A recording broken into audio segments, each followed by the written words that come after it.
ప్రేక్షకులకు నమస్కారం అండి.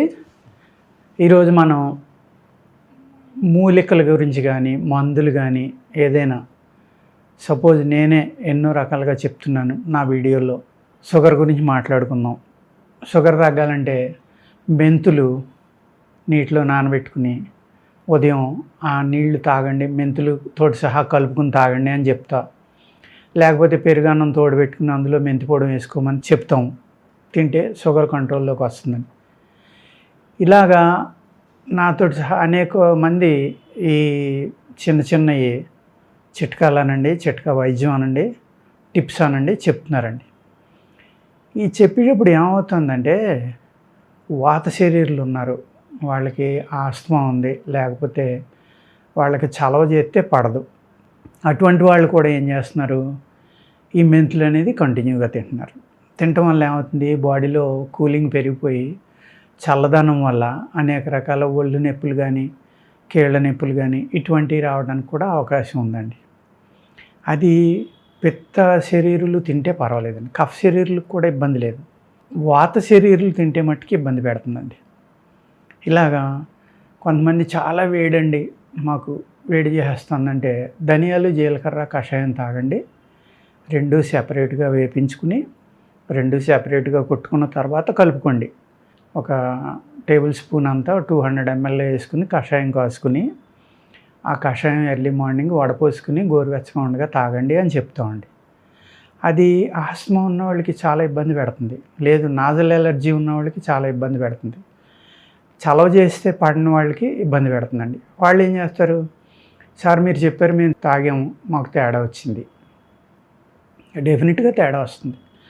అందుకు ఏంటంటే మీరు వాడే ముందర ఏదైనా ఒక విషయం మేము టీవీలో చెప్పాం, లేకపోతే యూట్యూబ్ ఛానల్లో చెప్పినప్పుడు ఇది నా శరీర తత్వం ఏంటి, నేను ఇది తీసుకోవచ్చా తీసుకోకూడదా, నాది వేడి శరీరమా కాదా, కఫ శరీరమా కాదా, పిత్త శరీరమా కాదా, దీనికి నేను ఈ ఆహారం తీసుకోవచ్చా, ఈ ఆహారం అంటే ఈ విధమైన మెడిసిన్ని మేము తీసుకోవచ్చా లేదా అనేది మీరు ప్రతి ఒక్కళ్ళు ఒక్క 5 నిమిషాలు ఆలోచించండి. ఎందుకంటే నా వీడియోలో నేను తప్పనిసరిగా చెప్తాను, వేడి శరీరులు పిత్తం బాగా ఎక్కువ ఉన్నవాళ్ళు, వేడి ఎక్కువ ఉన్నవాళ్ళు ఈ త్రికటుక ఇలాంటి మిరియాలతో కూడినవి కానీ తేనెతో కూడిన మందులు కానీ గమ్మున తినొద్దు అని చెప్తానండి. నేను మీ శరీర తత్వాన్ని అర్థం చేసుకున్న తర్వాతనే ఆ మెడిసిన్ వాడుకోండి అని కూడా నేను చాలా వీడియోల్లో చెప్తూ ఉంటానండి. ఎందుకు చెప్తాను అంటే కారణం ఇదే. ఏంటి, మనం ఏం చేస్తున్నాం, మన తత్వం ఏంటి, మనకి ఏ ఆహారం పడదు, ఏ ఆహారం పడుతుంది, అది మీరు చూసుకుని మీ శరీర తత్వాన్ని బట్టి తెలుసుకోవాలి.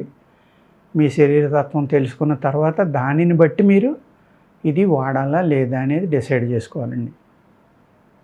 రొమటాయిడ్ ఆర్థరైటిస్ ఉంది కొంతమందికి, చాలా వేడి శరీరం వాళ్ళది, వేడి తత్వం. సాధారణంగా వేడి శరీరం వేడి తత్వం అనేది ఓ పాజిటివ్ వాళ్ళకి ఎక్కువగా ఉంటుందండి. వేడి మోర్ దెన్ 90% వాళ్ళ శరీరం ఉష్ణతత్వంతో కూడి ఉన్నదే అవుతుందండి.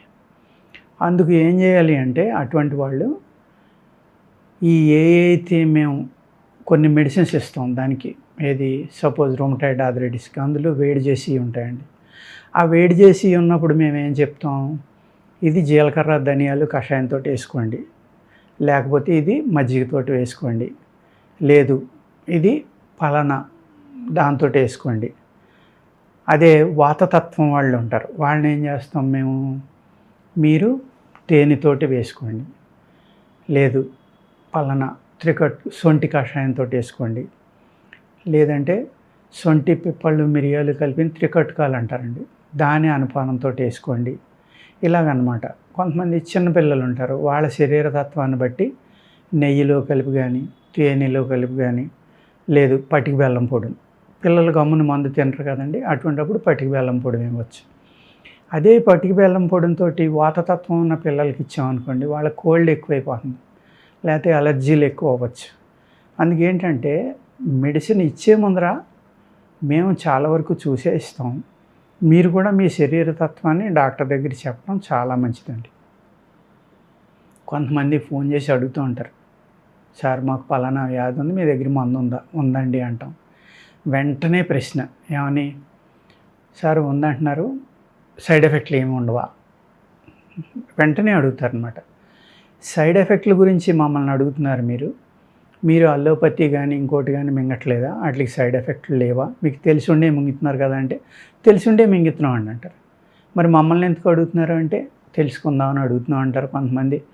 లేదంటే ఆయుర్వేద వేడి అంట కదండి, వేడి చేసేస్తుందంట కదా, అందుకు ఆయుర్వేద అంటే వేడి చేస్తుందా, సైడ్ ఎఫెక్ట్లు ఉన్నాయా అని అడుగుతున్నాం సార్ తెలుసుకుందామని అని అడుగుతారు కొంతమంది. వేడే ఆయుర్వేదం అంటే. ఇప్పుడు వాత వ్యాధులు ఉన్నాయండి, వేడి చేసి మందు ఇవ్వకపోతే ఎలా తగ్గుతుంది?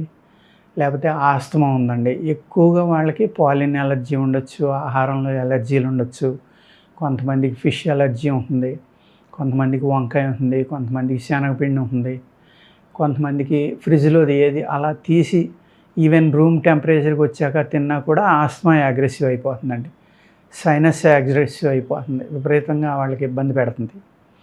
ఆ శరీర తత్వాన్ని బట్టి మీరు ఏదైతే మీ శరీరానికి సూటబుల్ కాదో అది మానేసి డాక్టర్తో ఓపెన్గా మీరు మాట్లాడి మీరు మందులు వాడుకుంటే కనుక చాలా మంచి ఫలితాలు ఆయుర్వేదంలో వస్తాయండి. అంచేత ఫోన్ చేసి మందు చెప్పగానే, లేకపోతే ఒక మందు ఉందండి మా దగ్గర రండి అనగానే సైడ్ ఎఫెక్ట్లు ఏమైనా ఉన్నాయండి, సైడ్ ఎఫెక్ట్లు ఉంటే మాకొద్దు, లేకపోతే వేడి చేసేస్తుందంట కదా, సందేహాలు ఎక్కువ అన్నమాట. ఆయుర్వేద వైద్యుడికి ఫోన్ చేయటమే అన్ని రకాలుగా ట్రై చేసేసిన తర్వాత లాస్ట్లో ప్రయత్నిస్తారు. ఈవెన్ చాలా తక్కువ మంది ఆయుర్వేదం మీద నమ్మకం, యోగా మీద ఆయుర్వేదం మీద నమ్మకం ఉన్నవాళ్ళు 1000లో ఒక 2-3 ఉండొచ్చండి. వాళ్ళైతే మట్టుకి డెఫినెట్గా ఏమీ అడగకుండా వచ్చి మా దగ్గర మందులు తీసుకుంటూ ఉంటారు. ఇలాగా మీ శరీర తత్వాన్ని అర్థం చేసుకుని, ఆ మెడిసిన్లో ఉన్న లక్షణాన్ని అర్థం చేసుకుని మీరు వాడుకున్నారనుకోండి, ఒక షుగర్ పేషెంట్ వస్తారు, సార్ నాకు మీ మందు వేసుకున్నా షుగర్ కంట్రోల్ అవ్వట్లేదు అంటారు. మేము ఏం చేస్తాం, ఒక 50 గ్రాములు కాకరకాయ తీసుకోండి సార్, దాన్ని మిక్సీలో బాగా మెత్తగా కొట్టేసుకోండి, గుడ్డలో వేసి పిండుకుని ఆ రసం తాగేసి వాకింగ్ ఏదో ఒకటి చేయండి అంటాం. కాకరకాయ కూడా చాలా వేడండి, ఆయన ఉష్ణ శరీరం అయి ఉండొచ్చు అయింది బాగా. ఇది తాగడం వల్ల షుగర్ అయితే కంట్రోల్లోకి రావచ్చు, కానీ దీనివల్ల అనేక సైడ్ ఎఫెక్ట్లు వస్తాయి రేపొద్దున ఆయనకి. అందుకేంటంటేనండి, ఇక్కడ చాలా ఇంపార్టెంట్ విషయం ఏంటంటే, మెయిన్ మన శరీరతత్వాన్ని అర్థం చేసుకోవడం, దానిని బట్టే మనం ఆహారం కానీ మార్చుకోవడం, అనుపానం మార్చుకోవడం, ఆయుర్వేద డాక్టర్తో సంప్రదించి అప్పుడు మెడిసిన్ తీసుకోవాలండి. తీసుకుని దాన్ని వాడుకుంటే మీకు తప్పనిసరిగా మంచి ఫలితాలు వస్తాయి. నమస్కారం అండి.